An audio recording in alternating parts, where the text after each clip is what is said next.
Well, good morning, everybody. Welcome back to Carbon's DIY Garage. We're back in the 2010 Cobalt with the check engine light on, so let's take a look and see what's going on. I got the scan tool plugged in. Let's take a look.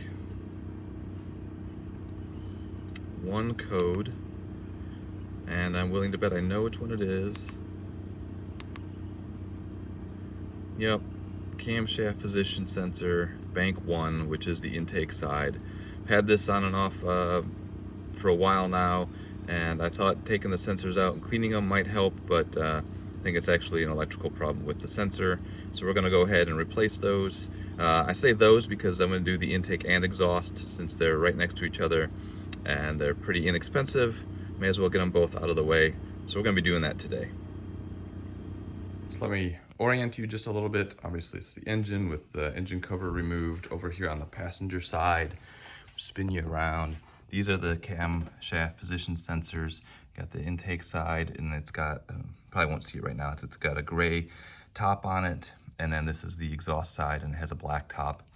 If you look down here, there's just a 10mm fastener that's holding each of the sensors in place, and literally it's disconnect the connector, undo the bolt, pull it out, put the new one in. So let's get on it. So I've already cleaned out down in this cavity where the bolts go, get all the dirt out of there. You don't want anything dropping down into the engine when you pull the sensors out. I'm only going to pull one sensor out at a time. It does open up a hole into the engine, so you don't want to have a bunch of stuff dropping down in there. Then you just pull the electrical connectors up. You see the intake side's got the gray color, and the exhaust side's got the black color. And then we can go ahead and get that 10mm in there and remove the sensor. And there's really no torque on these bolts, so you just break the torque with the ratchet and you can thread it out by hand. There is an O-ring at the bottom of this valve, of course, and so pliers and just a light side to side or back and forth twisting motion as you pull up will break it free, and it'll come out. And you can see there's oil on the valve, and then of course you want to make sure your bolt and washer do not fall into the engine. But that's what it looks like. This is what the intake sensor looks like. The exhaust will look exactly the same. You can see there's some very fine mesh screens that basically act as little filters for the sensor, and those can get clogged by particulates. So when they say cleaning these, that's what they're talking about. Mine look really clean though, but rust and old age definitely showing here. You can see the O-ring as well. But I think my problem is with the electrical side of the solenoid. So I'm gonna go ahead and drop the new one in, tighten it up just a little bit past finger tight, and reconnect the sensor to the wire harness, and that'll be it.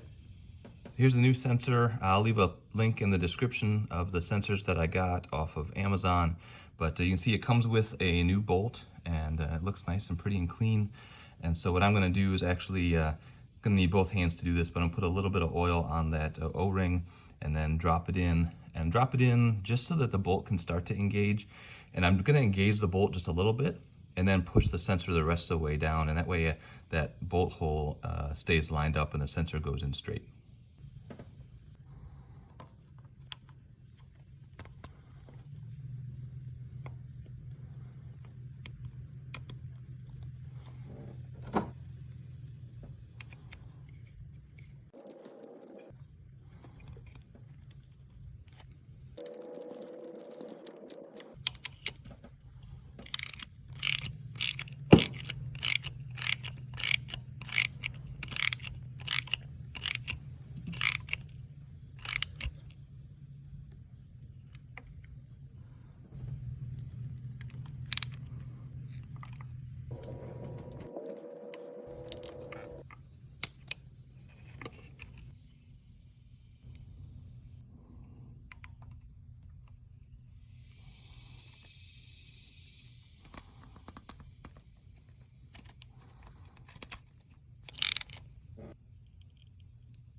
Okay, I've cleared the codes, so now let's check for codes before I start the engine, just see if its computer's talking to the sensors. And no codes found, so that's good. So let's go ahead and crank it up.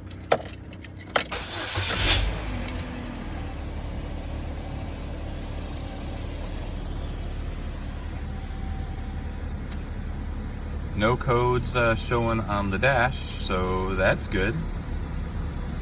So I think, at least right away, the sensors are working. Now it's just a matter of time driving it around and seeing if the codes stay away. I hope this video's been helpful. Link in the description for the parts that I used. If you would subscribe to the channel, you'll see more videos on projects I'm doing on this Cobalt, my Jeep TJ, my Jeep JK, and even some things around the house. Thanks for tuning in to Carbon's DIY Garage, and until next time, have a good one.